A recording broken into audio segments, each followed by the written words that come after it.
Assalamualaikum warahmatullahi wabarakatuh. Selamat berjumpa kembali dengan channel Maulana Erickson yang berada di kawasan selatan. Pada kesempatan ini, para pemirsa, mari saya mengajak kalian semua untuk menonton sebuah video yaitu Gus Miftah lagi ceramah di gereja. Sangat luar biasa bagaimana ceritanya. Langsung saja kita biar tidak penasaran, kita tonton bersama-sama. Assalamualaikum warahmatullahi wabarakatuh. Salam sejahtera untuk kita semuanya. Salam Bapak Gubernur Mas Anies Baswedan yang saya hormati, Sekjen PBNU, mentor saya, jajaran Forkompinda, dan terlebih kepada sahabat saya pendeta muda Bro Johan Sunarto. Jadi ini perpaduan antara Cina dan Jawa. Kalau Sunarto itu pasti Jawa. Serta semua jemaat yang hadir yang berbahagia. Saya ditakdirkan oleh Allah untuk menjadi seseorang yang benar-benar harus memahami makna kebinekaan. Pondok pesantren saya ditakdirkan oleh Allah berada di lingkungan teman-teman Nasrani. 60% tetangga saya adalah Katolik. Selatan rumah saya rumah pendeta, utara saya kuburan. Dan alhamdulillah seumur hidup saya tidak pernah bertengkar dengan tetangga utara saya. Saat itu saya memahami bahwa Indonesia ini adalah rumah besar. Di dalam rumah besar yang namanya Indonesia ini terdapat 6 kamar. Ada kamar Islam, kamar Kristen, Katolik, Hindu, Buddha, dan Konghucu. Saya meyakini selama orang Indonesia kembali ke kamarnya masing-masing, maka tidak akan pernah terjadi masalah. Yang menjadi masalah adalah ketika kembali ke kamarnya orang lain, tidur di kamarnya orang lain, ngiler bahkan ngompol di kamarnya orang lain.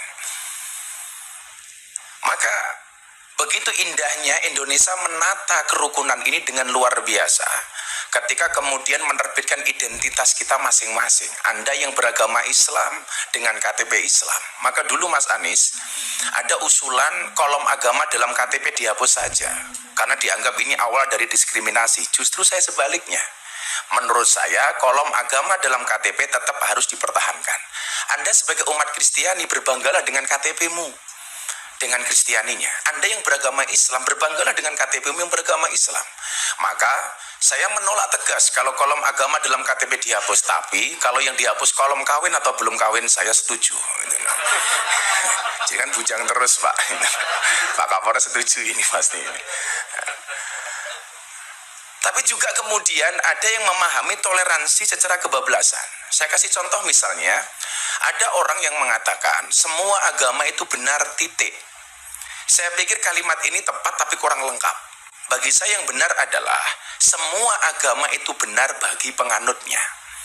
Kenapa harus tambahkan penganutnya? Kalau semua agama itu benar titik, saya khawatir nanti pendeta Johan tiap hari ganti agama. Ini kan. Kenapa? Karena dengan gampangnya kita meremehkan, toh semuanya benar kok. Maka kalimat yang menurut saya diksi yang paling tepat adalah semua agama itu benar bagi penganutnya. Bagi pendeta Johan harus mengatakan bahwa agama yang saya yakini adalah yang paling benar.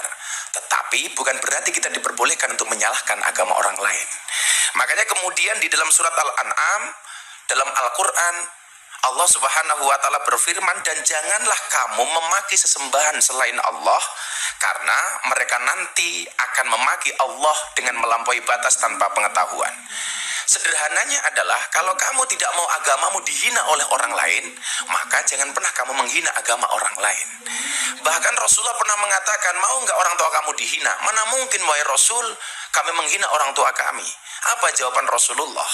Kalau kamu tidak mau orang tua kamu dihina oleh orang lain, maka jangan sekali-kali kamu menghina orang tua orang lain.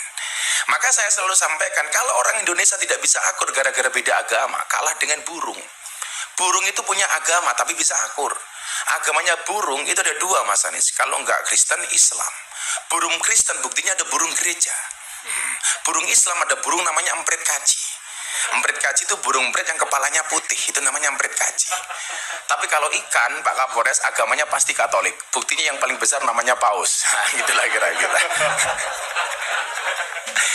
Bahkan burung gereja itu sering tinggal di masjid. Karena saya dulu ketika di pondok, saya sering makan burung gereja. Burung gereja tinggalnya di masjid. Nggak ada tulisan burung gereja dilarang masuk, itu nggak ada, Pak.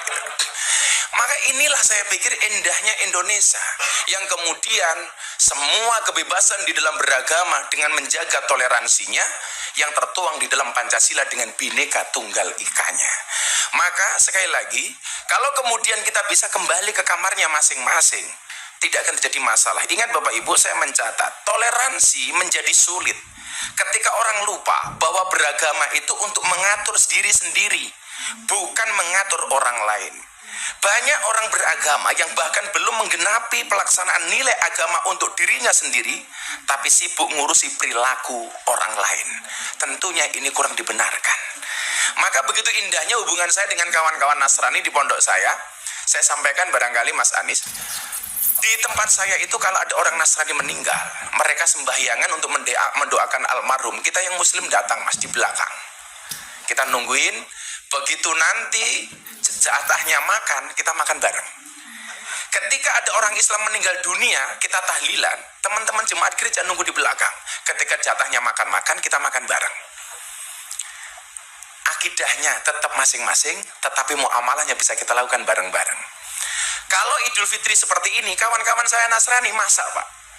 Hasil masakannya dibagi ke semua warga kampung, baik yang beragama Islam maupun yang beragama Nasrani.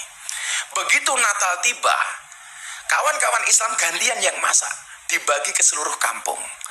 Maka saya teringat kemudian dengan cerita Nabi Ibrahim alaihissalam ketika masak, kemudian tetangganya dipanggil. Nabi Ibrahim itu dikasih gelar kekasihnya Allah gara-gara suka traktir orang. Bulan Ramadan ini saya belum ditraktir sama Mas Anies, belum.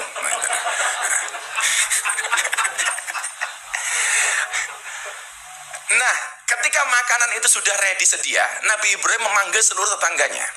Lucunya saat itu Nabi Ibrahim, ketika orang itu mau makan, ditanya dulu, kamu nyembah siapa? Sesembahan kita sama Ibrahim, yuk kamu makan. Kamu nyembah siapa? Sesembahan kita sama Ibrahim, yuk kita makan. Sampai satu ketika, ada miss. Nabi Ibrahim bertanya, kamu nyembah siapa? Sorry Ibrahim, sesembahan kita beda. Aku menyembah yang lain, kamu menyembah Tuhanmu. Jawaban Ibrahim saat itu adalah, sorry kamu gak usah makan dulu. Kenapa? Sesembahan kita beda. Saat itu kemudian Nabi Ibrahim langsung ditegur oleh Allah. Ibrahim, kenapa dia gak dikasih makan? Tuhan, sesembahan dia beda dengan sesembahanku. Apa jawaban Allah saat itu? Ibrahim, orang yang nyembah aku dan tidak nyembah aku, semuanya adalah hambaku. Yang nyembah aku kasih rizki. Yang tidak menyembah aku kasih rizki. Lah kamu loh Ibrahim, ngasih makan sekali kok kebanyakan syarat. Akhirnya orang itu dipanggil oleh Ibrahim, kemudian dikasih makan. Begitu indahnya kemudian Tuhan mengajarkan kepada kita kepada toleransi. Maka kemudian konsepnya adalah dalam bahasa agama Islam, faman syaa falyu'min faman syaa falyakfur. Anda mau beriman-berimanlah, enggak ya urusan kamu. Di dalam toleransi sebagaimana ayat yang kita pahami, lakum dinukum waliyadin. Untukmu agamamu dan untukku agamaku. Pak Johan, satu saat Anda datang ke pondok saya. Kalau saya pengajian di pondok, Pak, yang datang 10.000 sampai 15.000. Itu artinya apa? Saya harus menyiapkan konsumsi 15.000 untuk jamaah. Dan bapak-bapak jemaat tahu, siapakah yang membantu istri saya untuk masak? Kawan-kawan Nasrani. Siapakah yang bantu parkir? Muda-mudi Katolik. Maka kemudian banyak pejabat yang datang ke tempat saya, kecuali satu, Mas Anies, kepending waktu itu. Maka yang lucu adalah ketika teman saya pendeta di Jogja, Gus, depan pondok ada kolam ya? Ada bro, kenapa? Boleh nggak saya mancing? Oh boleh. Akhirnya pendeta datang ke pondok saya, mancing di kolam depan pondok saya. Begitu masuk ke kolam renang, ke sawah, pendetanya bilang, Gus sorry, kaki saya korengan. Terus gimana bro? Pak pendeta gimana? Nggak boleh kena air, mbok tolong saya digendong. Akhirnya pendetanya saya gendong. Begitu saya gendong, pendetanya bilang, baru hari ini ada pendeta bisa naik haji. Kan saya haji, Pak. Inilah. Akhirnya pendetanya saya lempar ke air. Biur, pendetanya protes. Kok kenapa saya dilempar ke air? Sorry pendeta, baru hari ini ada pendeta dibaptis sama Pak Haji. Saya bilang gitu. Begitu indahnya Indonesia ketika kemudian kita saling menghormati. Saya meyakini akidah memang tidak bisa kita campur. Tetapi ketika persoalan kebangsaan, persoalan kenegaraan, kita punya visi yang sama. Dengan berideologikan Pancasila, inilah konsep yang dibuat oleh founding fathers kita. Barangkali untuk mengakhiri ini, Pak Gubernur, Pak Pendeta, dan semuanya, saya sampaikan, di saat aku menggenggam tasbihku, dan kamu menggenggam salibmu. Di saat aku beribadah ke Istiqlal, namun engkau ke katedral. Di saat bioku tertulis Allah Subhanahu wa taala dan biomu tertulis Yesus Kristus. Di saat aku mengucap assalamualaikum dan kamu mengucap salam. Di saat aku mengejak Al-Qur'an dan kamu mengejak Alkitabmu. Kita berbeda saat memanggil nama Tuhan. Tentang aku yang menengadakan tangan dan kau yang melipatkan tangan saat berdoa. Aku, kamu, kita. Bukan Istiqlal dan katedral yang ditakdirkan berdiri berhadapan dengan perbedaan namun tetap harmonis. Andai saja mereka memiliki nyawa, apa tidak mungkin mereka saling mencintai dan menghormati antara satu dan yang lainnya. Terima kasih. Salam. Assalamualaikum warahmatullahi wabarakatuh. Oke, demikian tadilah ceramah yang luar biasa. Kita lagi ceramah di dalam gereja. Banyak kontroversi, banyak sekali yang bertanya-tanya kok bisa seperti itu. Ya itulah cerita isi videonya. Selamat berjumpa kembali. Assalamualaikum warahmatullahi wabarakatuh.